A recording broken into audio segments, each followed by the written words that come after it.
Good morning, Patriot family. Happy Freedom Friday. It feels like we're on a delay. The Gremlins have taken over the studio once again. And I think they're bringing some alien counterpart friends with them, and I'm not talking about the ones that are trying to vote in our elections. No, we're talking about full disclosure. There we go.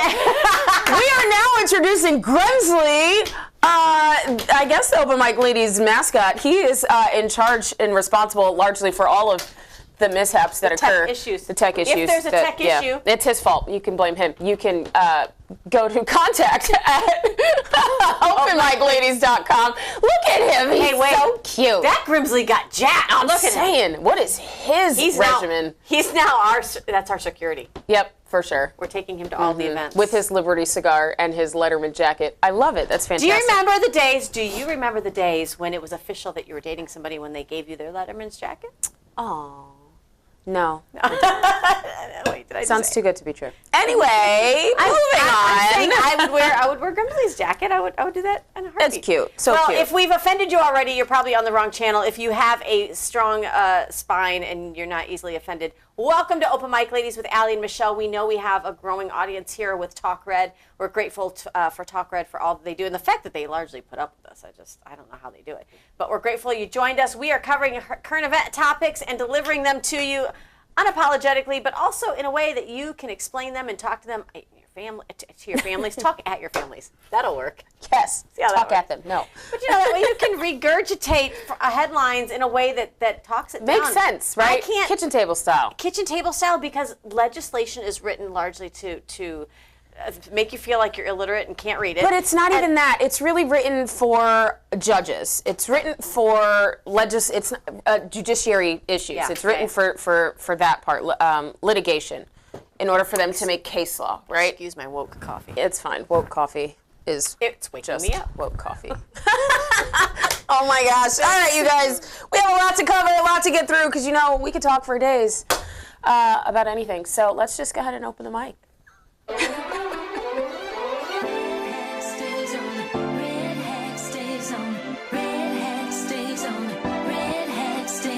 Taking back our freedom, back to where we started. We're wearing our red hat tonight. It takes more than just a feeling. Oh, better be believing, and America's gonna be home. What do you do when they try to cancel you?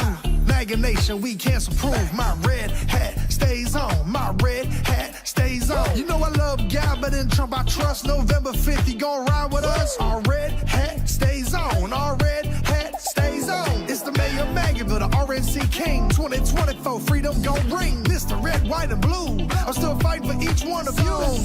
And keep your red hat on.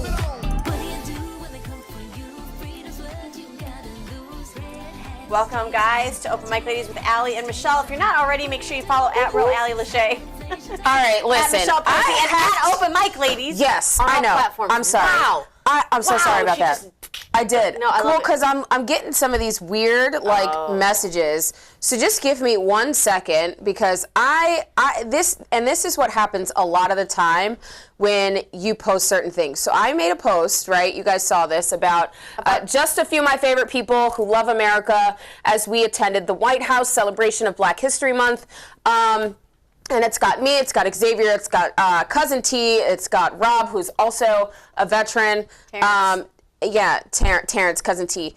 And so I'm sitting here and I'm looking at some of these comments, and one is like, I hope you enjoyed to eat at the table with the slave masters. He's got like 300 followers. Like, what? This is the narrative, and he's black. So it's like, I'm getting a lot of hate. We get a lot of hate. I get a lot of hate. No, I'm saying. But we're getting a lot of hate. People that support President Trump and what he's done for the black community and what he's done for America, period, because all Americans benefit from his policy. It's not black, white, Hispanic. It doesn't matter what demographic you claim you fall under. It all benefits the people of America. And it's just absolutely wild. It's wild because you will never be judged by people that do more than you. Oh my gosh, that part. Well, and listen, Allie, we talked about this the other day. There are attacks that are dialing up, and I know just on a personal level, we both know what that entails. We've talked to people that do what we do. And I think sometimes it's part of the conditioning. It's part of the spring training you go through to be able to do what we do. But who could possibly have an issue with a duly elected president doing what every other president has ever done in the history of this country when we've had, whether we've had Black History Month more than Democrats. Yes, and ever done. Inviting people of a certain nationality in to, celebrate that. Well, it's not even nationality, because our nationality is America. Like, none of us were born outside of the United States. We are considered Black Americans or Hispanic Americans. It's still ridiculous, I think, to even classify like that, but it is what it is, because it's a part of history. And I thought we weren't seeing color anymore. I know. Like, it's a celebration at the White House. But what we're not going to do is we're not going to minimize the fact that I was at the White House. And that you look good. And that you haven't been. So She looked good. She looked good. You can send your hate and envy to contact at openmicladies.com. We will give you a good thumbs up. That's the only finger we use. I will not. Okay, let's. President Trump, the President of the United States of America, it's going to go downhill from here. He held you weren't the only one that was in D.C. He brought in the Board of Peace.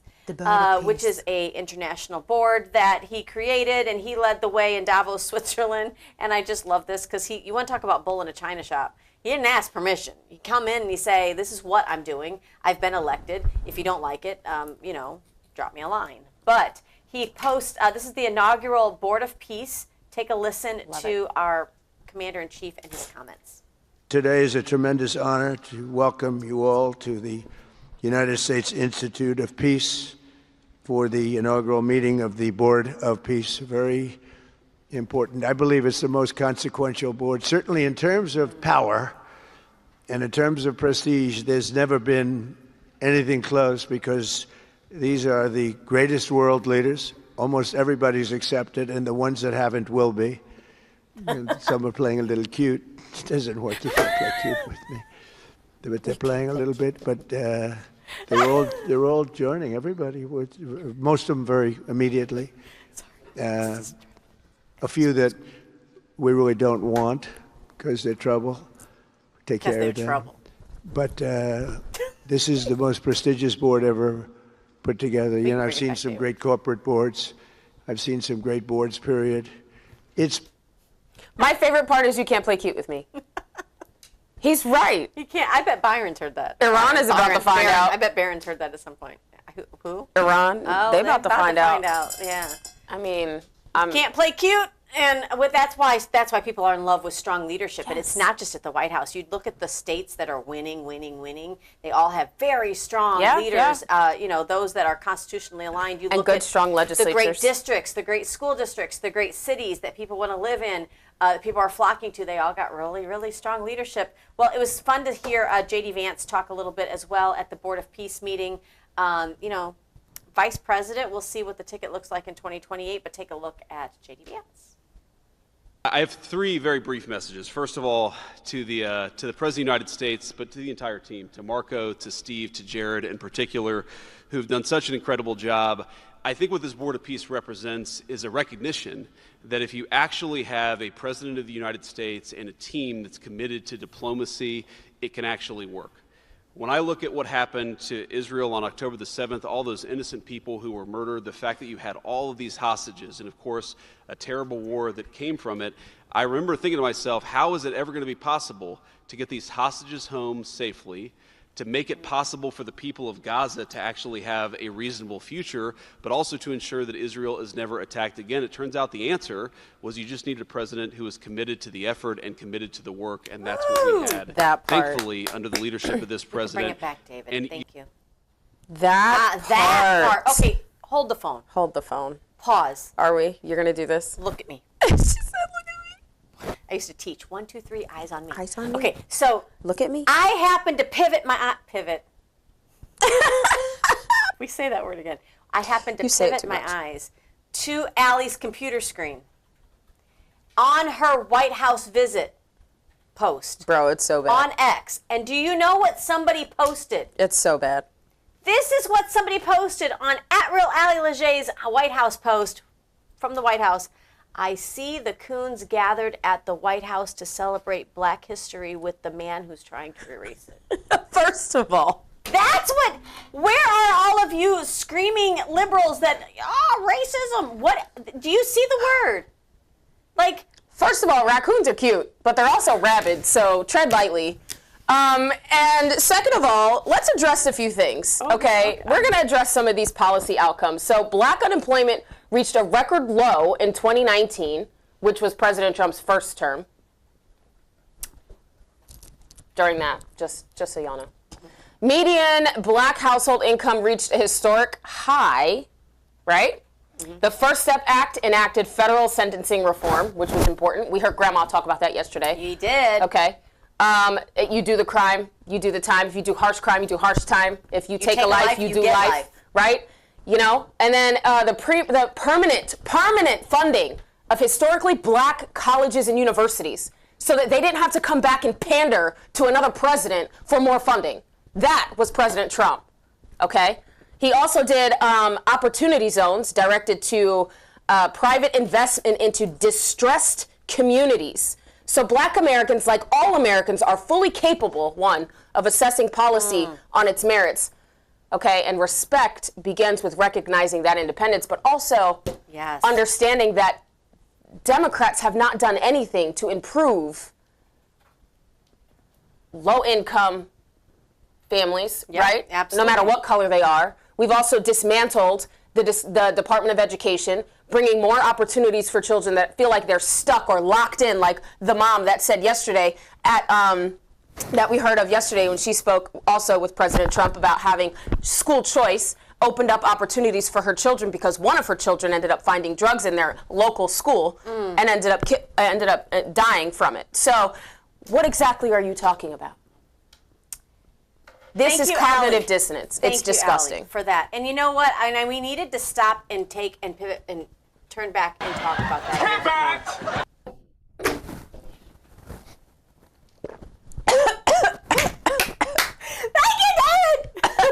We need to lighten the mood, Allie. Lighten the mood. You got too serious. No, seriously. No, thank you. We needed to pivot back to that.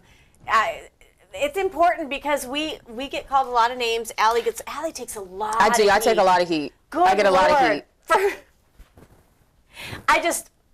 I don't know. It's one of those things you kind of like, they're the trolls and you try not to feed them, but also they're trolling, and it's sick. So Allie, another person I want to highlight is Marco Rubio. He is, so for being the Secretary of State, he's got a couple of other job titles, but he did a town hall here in Florida, and he's talking specifically about families and education. And since this is something that's really close to our heart, I want you guys to hear from the Secretary of State himself. Take a listen. It's neither the government nor the school's job to raise children. They're there to teach. Parents raise children. Strong families raise children. And that's what we need to be supporting. So from our role, I don't want the federal government involved in our schools. I don't want the federal government threatening our schools. I don't want the federal government holding leverage over their head. If the federal government wants to help pay for school lunches, yeah, that's fine. But don't put strings attached like they're doing now, which is if you don't let boys play against girls in sports, we're going to take away your school lunch money. I'm against that. We should stop that. We should always be against that. And that's what we should be doing at the federal level, is ensuring that we are not bullying states into adopting policies that at the end of the day turn these places from schools into indoctrination centers. We don't want that. We don't need that. That's actually the way Marxism works. They use the schools to indoctrinate and to tell the kids, don't listen to your parents, listen to us. We can't tolerate, we won't allow it. That's what they want to do, and that would destroy our country. I agree with him 100%. These schools need to stop being indoctrination centers. They really do. This is getting outrageous, especially because a child here in Florida was hit by a car in Palm Beach County, right? Because he or she ended up going out into the street during an ICE protest. Now, we also had the Florida Federal, the Florida Education Association, which is the teachers union here in Florida, had a press conference and literally had, isn't he like the president of PSL? So, no, what is he doing? You're talking about the kid that is, the young man that is in charge of I'm not going to even give the organization. No, don't even. But anyway, yes, he was there, and they talked about how the schools needed to push for anti-ICE protests. And then a kid gets run over by a car. So who's responsible for that? Well, and Marco Rubio understands what it's like to come from communism. His parents fled here to flee from that. And I like how he says this is exactly how communism is instituted. When you try to tell children to not listen to their parents or to not, they know more. Or I've even heard, people say, well, I'm with the child more often during the day, so it's almost like we're the extended family. There's a partnership that happens. It's like we're the parents.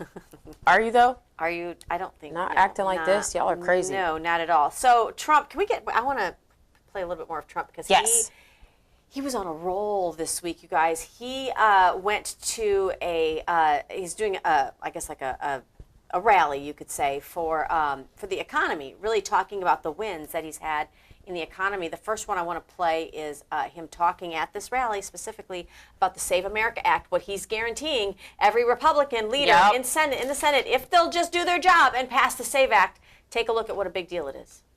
I have a new one to add, voter ID. The Democrats don't want to give us voter ID because they want to cheat. The only way they can cheat is if look, we can stop them so easy. You know what they say? We don't want voter ID because it's racist. Okay? That's a good one. It's racist, no. I'll tell you what, when they look at the polls, 95% of the people want voter ID. Then you have proof of citizenship. So we want voter ID. We want proof of citizenship. For you to vote, let's prove that you're an American. So please, proof of citizenship. They're fighting that. They're fighting that. And then we don't want to have mail-in ballots where they're mailed in from all parts of the place. Mail-in ballots are crooked as hell. We're the only country in the world that use this type of mail-in ballot, the only country in the world. I'll tell you what, Republicans have to win this one. We'll never lose a race. For 50 years, we won't lose a race. We want voter ID. We want proof of citizenship.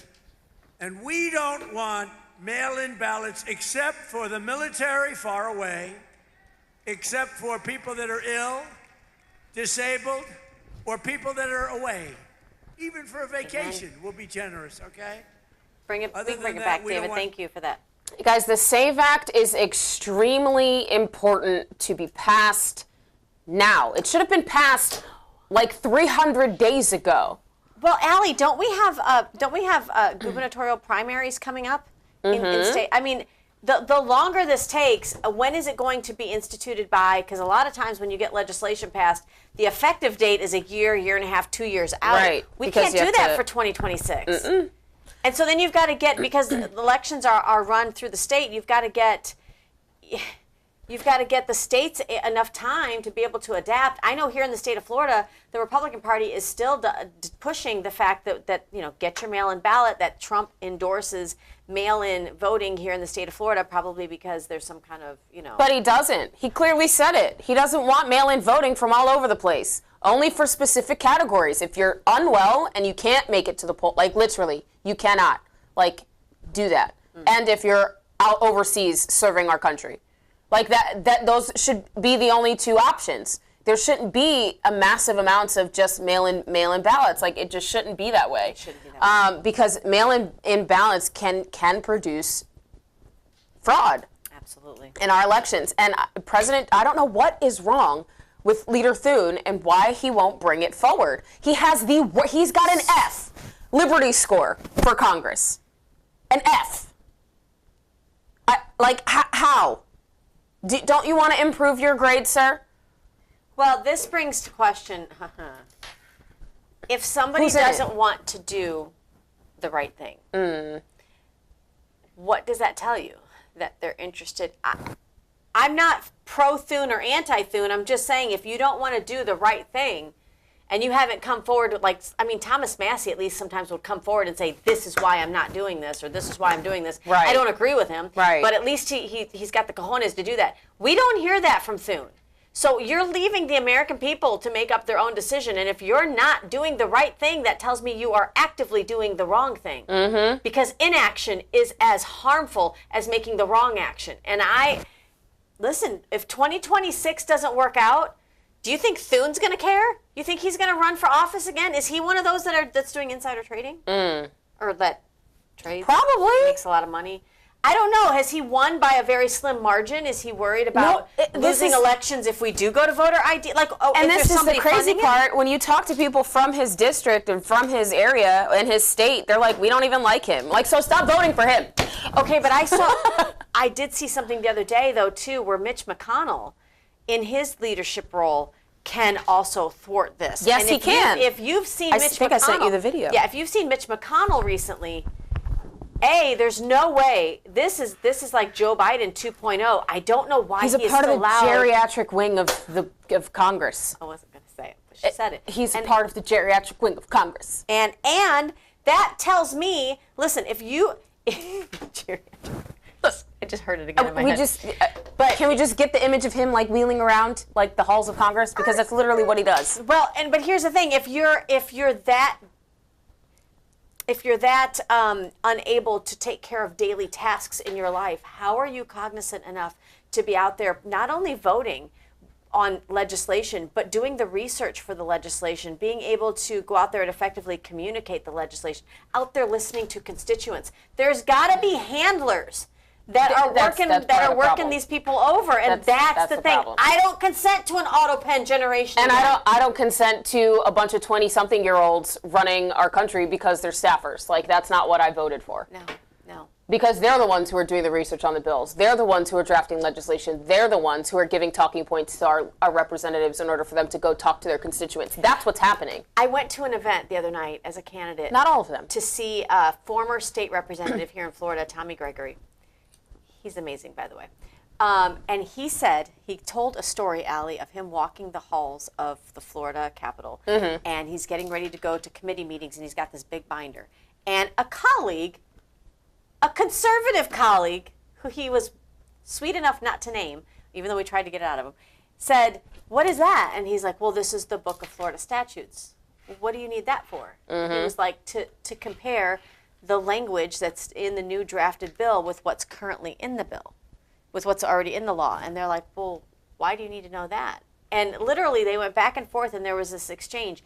And the other legislator said, see, that's the part of the job I don't like.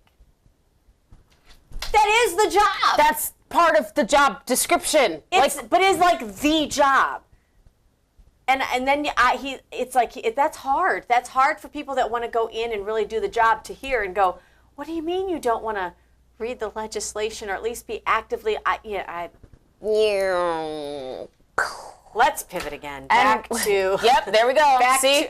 See? It looks like a damn hospital wing with security guards. This doesn't make any sense.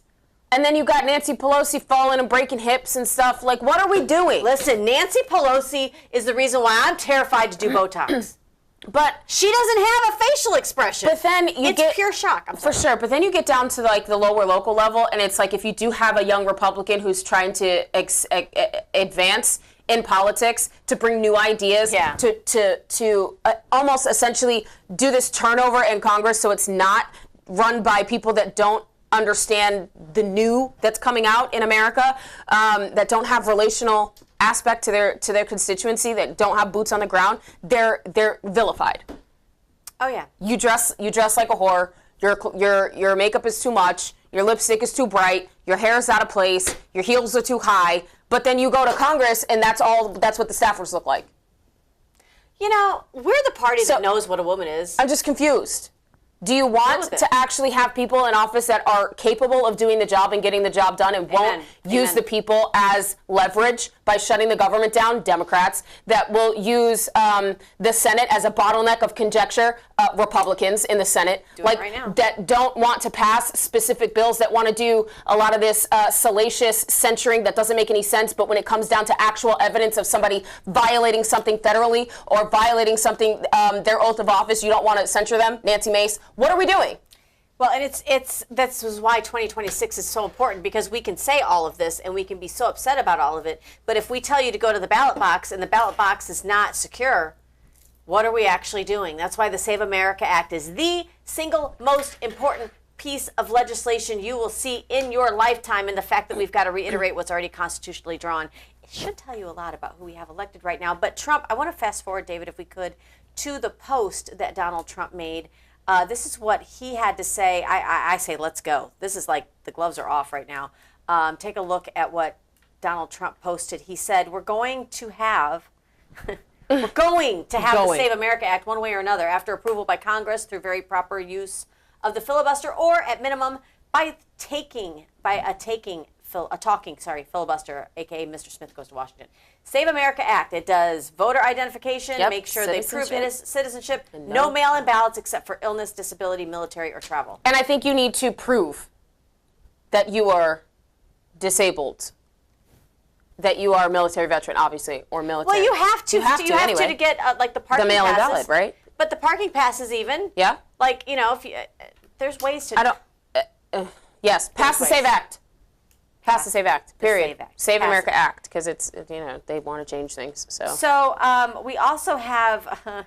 Okay, have you guys seen our new? Did we play it already? Our new Gremlin, Grizzly. You guys saw. You guys saw the picture of him. Okay, so brace yourself, because apparently, yes. Okay, are we calling that Daddy Grimsley? And then there's like there's like Junior Grimsley.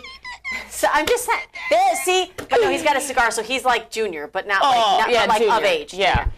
And the 1776 was an excellent touch. Yes. I love that, because I think if Gremlins came to Earth right now, they would be Republican, because they'd be like, y'all lost your damn mind. But aliens, I would set them loose to terrorize Democrats. I'm sorry, what? like Jurassic Park. Yes. Jurassic World. Take a look at this post by Donald Trump.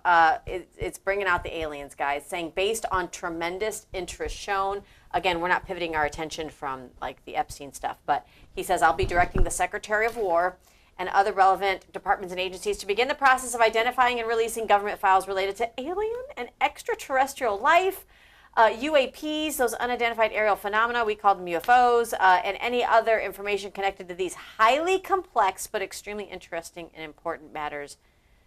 What? What are we going to see? Disclosure. That's a cute. There are documentations that say grays are real. I don't know. Say what? Gray aliens are real. I've read some of these CIA disclosure stuff, alien UFO disclosures from. I'm not ready for this. I'm not ready for this. I mean, who's to put limits on God? Okay, like, I get it. I know, but don't put limits on it. That's your earthly, worldly mind. You're trying to. I'm not ready to think that we're not, because there's been times in my mind that I have allowed myself to think, if I was an alien traveling through the galaxy, just like you are, just like you are when you're traveling across country, would I stop for gas at Earth? I would, because I like to watch people. In 2021, when they had ridiculous face diapers on, you would have stopped on Earth. When they were like, if you saw a 47-year-old man in a size 13 Louis Vuittons, you wouldn't, as an alien, go roll up your windows, lock your doors. We're not stopping at Earth. I'd be curious, because what is that? Why is that happening? But I don't know. They've been here for maybe a long time. Who knows? Who knows? But so more to come. We'll see maybe that this weekend. People are just now getting, I think, coming down from the trauma of some of the Epstein files, which feels like I'm living in another world. I mean, when we say it's not a matter of right and wrong or right and left, it's literally good versus evil. If you've done any research or just read any of the stuff in the Epstein files, it's stomach turning. By the way, Prince Andrew was arrested in the UK but he was let out 11 hours after that. 11 hours of investigations. That's just great. Lovely. Will we see charges? Maybe not. I don't know. Doesn't do any good to me if we're not seeing. Listen, you can't arrest and imprison the person who was the ringleader and their fixer, and then not arrest anyone else who purchased the children. No one else. We're not going to arrest anybody else. Getting a phone call from DC. Oh, yeah. Whoopsies. I'm saying it again. We're busy. No, just kidding.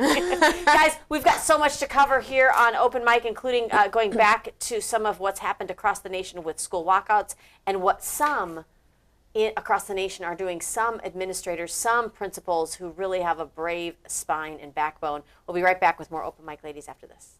From the heart of Marietta, Georgia, comes a tribute to the spirit of liberty. Liberty Cigars, where history meets craftsmanship. Each cigar tells a story. The Founders Collection honors the visionaries who shaped a nation. The President's House Collection celebrates the leaders who steered it. And the Naval Series salutes the heroes who defended it. Handcrafted with precision, each blend mirrors the essence of its namesake. From the boldness of George Washington to the elegance of Thomas Jefferson. Indulge in a moment of reflection. Light a Liberty cigar and savor the legacy. Discover your story at libertycigars.com because every great nation deserves a great cigar.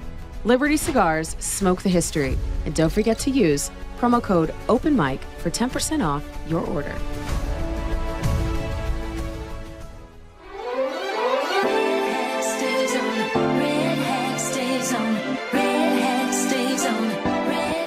Once in a while I have to remind myself, you're on, like your mic is on. Maybe the people don't want to hear you sing voluntarily. And so I apologize. Guys, we are having a little glitch with our cameras. I don't know if you can see. I'm going to blame Grimsley on this. It's all his fault. It's Grimsley. When we don't give him the whole show, he goes back and starts nibbling on wires. Yeah, I know, and we're sorry. Little one. It's all his fault. The little one. The mature one would never. And I'm sure he's bringing his alien friend with. I know. Trouble. Full disclosure. That's probably his name. Trouble. Trouble. Well, guys, if you remember, since the days of Nancy Reagan, they've claimed that we have a war on drugs. A war on drugs. Nobody's ever really done except for President Trump. Well, and the Department of War. Not only President Trump, but also Kristi Noem, the Department of Homeland Security. Yeah. I want you to take a listen to what she had to say about some of the wins we're getting in the war on drugs. Take a listen.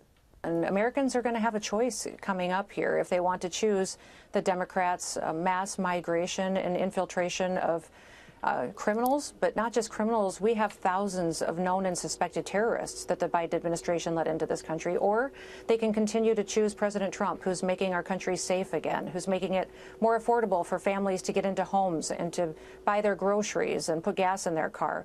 He's giving them safety back in their communities, and that's what the Department of Homeland Security does every single day. What Democrats have done by defunding this department is put our safety at risk right here on our own soil. We every day protect people in their communities, but also our cybersecurity is all through the Department of Homeland Security. Our Coast Guard is out doing interdictions on the water. We have stopped enough lethal doses of drugs from coming into this country that would have killed 1.7 billion people. That's what the department has done in conjunction with our law enforcement officers in protecting in just the last 12 months. And the Democrats are saying, no, we want to play politics and we want to risk the lives of Americans. Currently defunded right now, the Department of Homeland Security. Now, guys, I want to just play the other side here. Listen, the Department of Education, Linda McMahon, has been given pretty strict orders by the administration that we don't want to see a bloated, top-heavy Department of Education, that we can handle this largely at the state level and through other agencies that we have, such as HHS. They'll be kind of helping with the nutrition portion of it, the mental health portion of it, some of the IEP funding. That's going to now go through, oddly, a Health and Human Services department, which will have stricter eyes on it. And we want to take things back to the state level. So that the Democrats scream about this kind of fiscal responsibility. They will scream about it. And they want it close to home, right? But when you do something about it and you put it close to home, now it's like, no, but not like that. Because they know if we, that was one way that they were able to push funding into your local red districts was through a Biden administration that tied funding to education and made you choose between being able to keep your lights on in your school district and pushing woke ideology into your school district. And that should never have happened. But now here you have a department that is winning the war on drugs and taking away the opportunity to bring fentanyl across our border. They've done their job. They've done what you elected Donald Trump to do in 2024. And that's the thing that they want to defund. Right. They want to disenfranchise those that have voted for America first. Because they're not America first. They're them first. Right? And what happens when drugs come across our border in any form? It gets into your local communities. I just had a question last night at an event about, and it was a great question, about vape vapes in school. Vaping, yeah. And they're not allowed. Well, but we're talking about it, and like what are some of the ways that we can combat that? But now you take a look at something like this. DHS funding. So they did their job. They stopped fentanyl from pouring across the border, and Democrats are forced to be now again on the wrong side of an issue, basically saying sorry, you did your job a little too effectively. Now we're losing all of our talking points that we wanted to run on. So now we're going to just defund the Department of Homeland Security. This is what happens when you're effective and when you try to right the ship and the person that's been pulling the steering wheel the wrong direction the whole time is sitting there trying to battle for you. We are in a battle in this nation. Not a bullet's a bullet has been fired, in my opinion, at Charlie Kirk. And President Trump. Absolutely.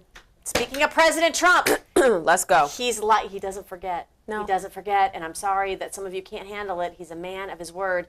Do you remember back in, it was February of 2023, February 3rd, so almost, 3 years ago, when East Palestine, Ohio, had a train derailment, then did not get any assistance with the cleanup. It was toxic, hazardous chemicals that were spilled, that were exploding. There was a huge cloud of smoke from it, seen for miles and miles. It got into the water systems. People were taking video of the water, the puddles of water and the lakes and stuff. And they had, you could just tell because it was like a rainbow tinted water. That's getting contaminated into the water systems.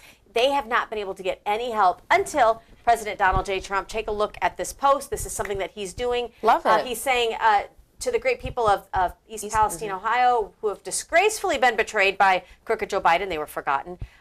His administration is giving a long-term health study for the benefit of the residents. They're providing $10 million through the Economic Development Administration to help the community continue its economic recovery. We want to see that area grow, flourish, and be able to take advantage of their now booming economy. That he's interested in the long haul, make America great again. Guys, this is another prime example of weak democratic leadership. From not democratic is like the entire. Well, and it's weaponized. It is. It's weaponized. Because do you know who East Palestine, Ohio, largely voted for? Democrats. No, Donald Trump. Donald Trump. Yes, but I mean locally. Their district, their area is very red. Yeah, it's very red. And that's why I see money going to LA after Antifa burns it down. They go back there in Minneapolis after Antifa burnt it down in the Summer of Love. They go back and rebuild the city. You've got a red district here. And who's advocating for them? Nobody. Right. Because it's Trump. But I'm glad that Trump is actually doing something about it because they should not have been forgotten. And how many of us, with all of the news cycles, it is quite easy to forget certain things. Yeah. But he has not forgotten. He is like an elephant. Elephants remember everything. Except when you're a Democrat. Well, that's why they're donkeys. Memory. Oh, did I? We're going to get it together. We're going to get it together. We're going to get it together. So, okay, if you thought that common sense was out the window in 2026, according to the Democrat platform, you would be correct. But this is going to infuriate you, so I encourage you put objects and hot drinks down because as a woman, I love nothing more than when a man dressed in woman face tries to tell me not only about being a woman, but about children and about mothering and about parenting. Now listen, we have men out there and people that do alternate lifestyles that are parents. You absolutely have a right to be a parent and to say what you want to say. But this is a Minnesota representative, transgender individual, goes by the name of Lee Finkel, a Democrat.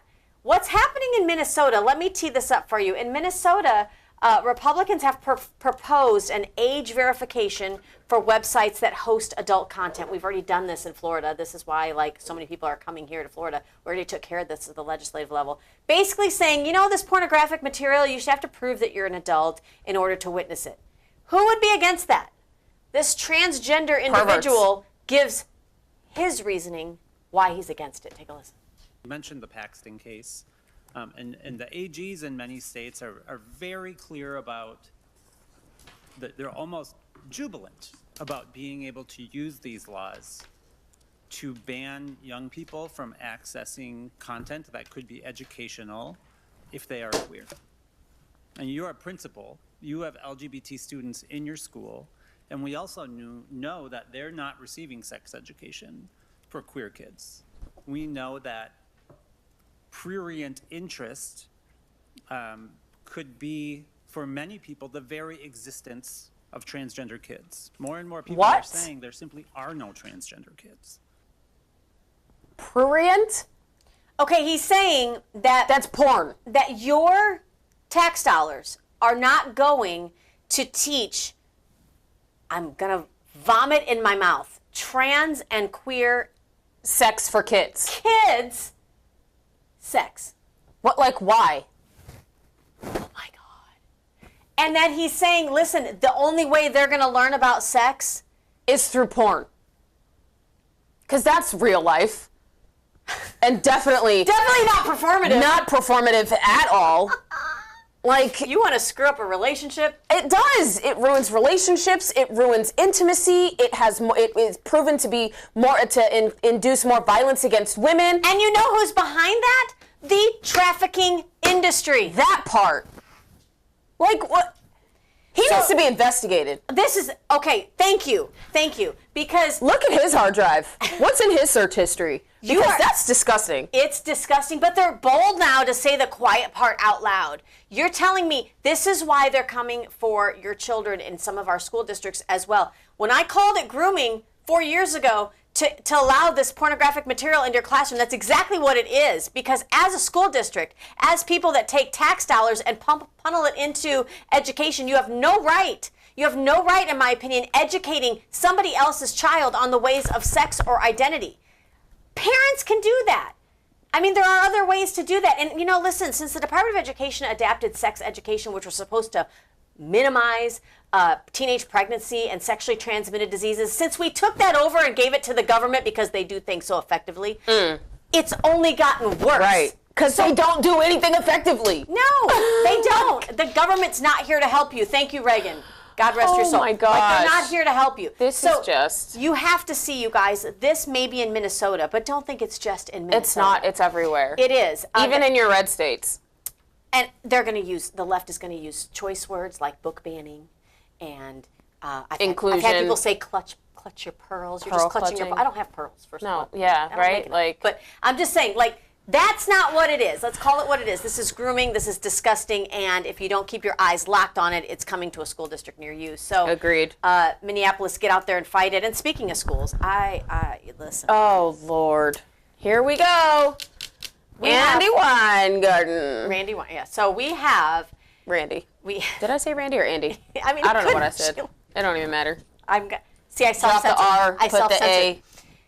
We have, obviously, teachers' unions in this country. We've got a lot of unions for other industries. And my dad worked in a union setting in Illinois in the... Sure. In the, when they actually advocate. In the steel industry until they sold out, thank you, Bill Clinton, all of our steel to another country, then put them out of business. So the unions didn't work effectively against Bill Clinton. But the issue with the teachers' union, especially nationally, we've got Randy Weingarten, who makes, by the way, $800,000 a year is her salary. Jeez. That's a lot of money. What does she do? Wow. She guides the education according to the teachers' unions in each state and in each county. She is the ringleader for what are we doing education-wise in this country. What are the student outcomes is what should be a part of their platform. That's what they say anyway. And what kind of support system do the teachers, all of you out there, that do not make enough money to even pay your bills, this is the person that should be advocating for you. You know what she's spending her time doing? She's writing letters, strongly worded letters to Target because she doesn't like that they're not strong enough on immigrant, on anti-ICE stuff. Take a listen. This is Randy Weingarten. I'm going to disclose today what I have not yet disclosed, which is I wrote to Target on February 1st on behalf of all of the shareholders of teacher retirement systems around the country. We have a council of teacher retirement systems. I wrote on behalf of all of them who own stock, which is about 7 million shares of stock, and all the consumers who are educators who often, and maybe parents, but educators who often go to Target before the start of the school year, and said simply, why can't you simply say, as a corporation, ICE out of Minnesota. Why can't you say that publicly? They rushed Let's bring to it have back. a meeting. First of all, let's bring with the CEO. They said, can you have a meeting? Well, we're here like basically going crazy. You go first. You go first. I don't understand why the teachers union needs to concern themselves with ICE in the first place. It's in your cafeteria. In the big ice bin. It's not in some schools. Well, no, that's not, because they don't even have cafeterias. They bust in their food, like a lot of places. That's right. But, like, what is she even talking about?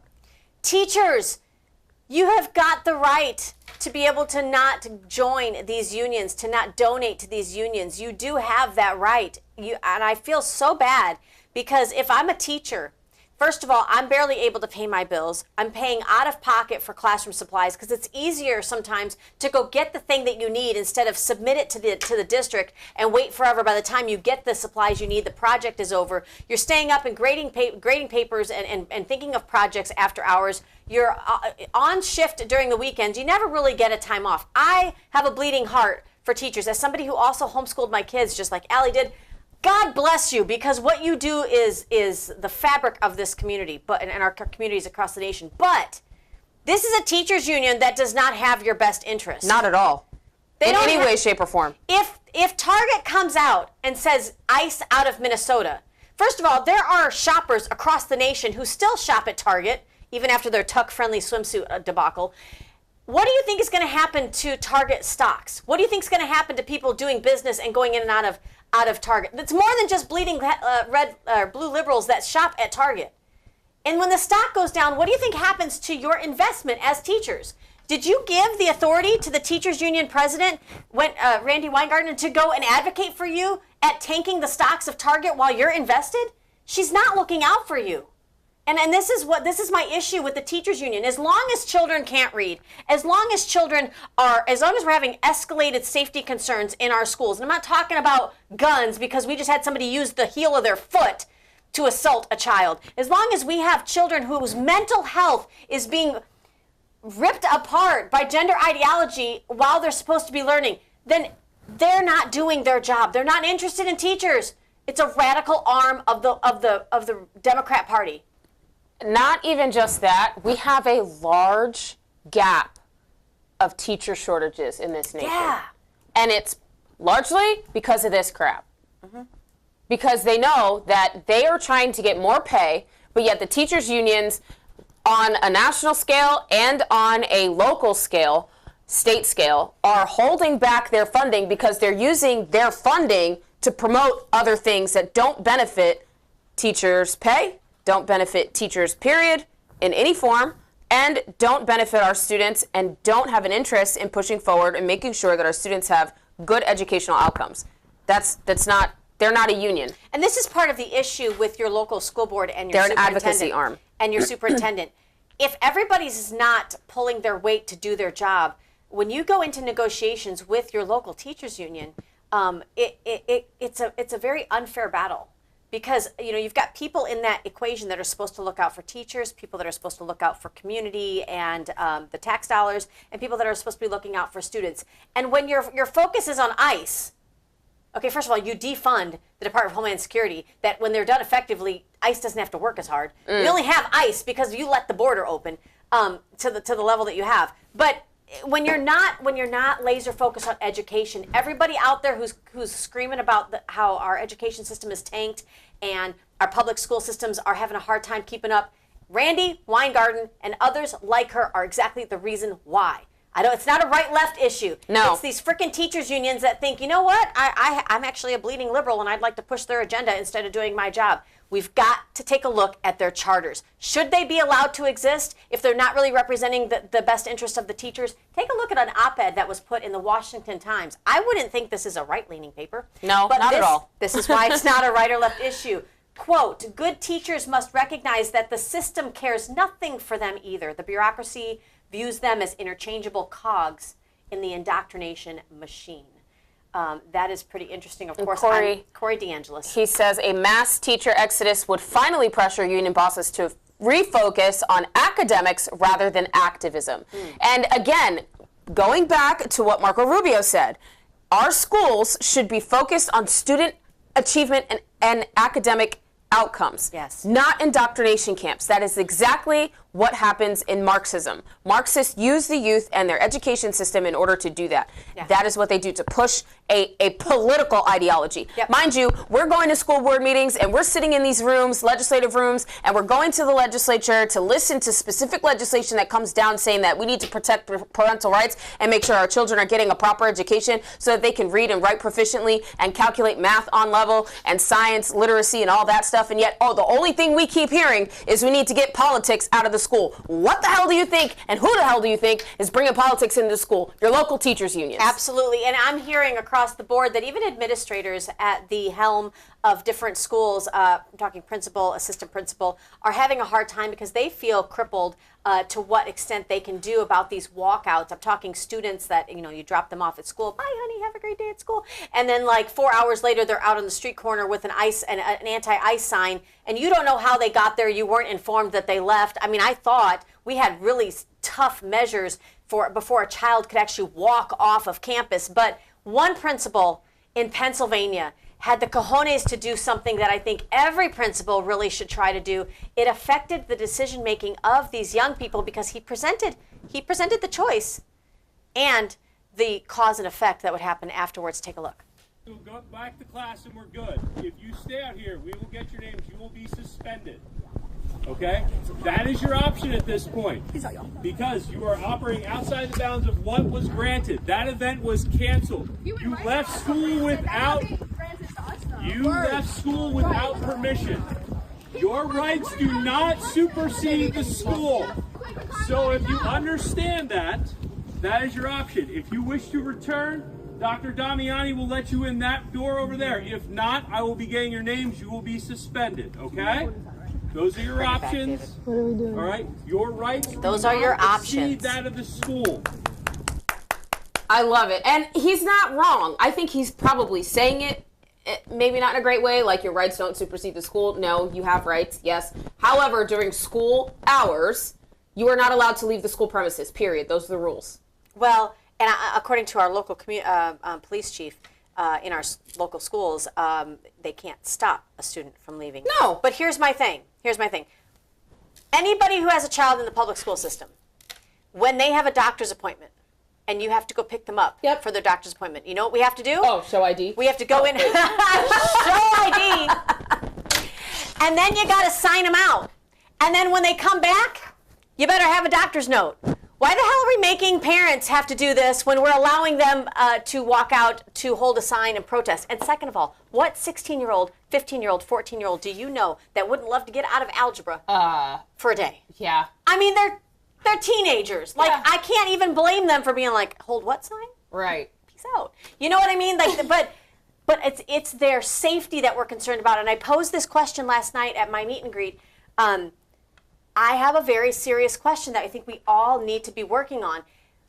God forbid a child gets injured going out to one of these protests. Who is going to be held liable? Because parents are going to sue.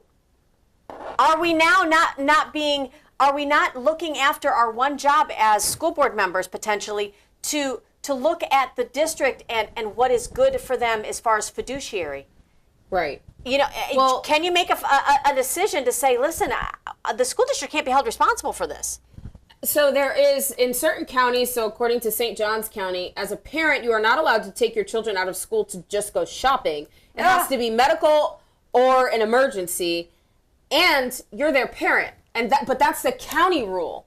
And this is why your local elections are important. This is why you need board members that understand proper roles and responsibilities and that don't practice ideology from the bench or the dais. Yeah. That is where we are at right now. So when you have representatives that are trying to make school boards partisan, where when you go vote, you know exactly if you're voting for someone on the right or voting for someone on the left or voting for someone in the middle, you understand who you're getting.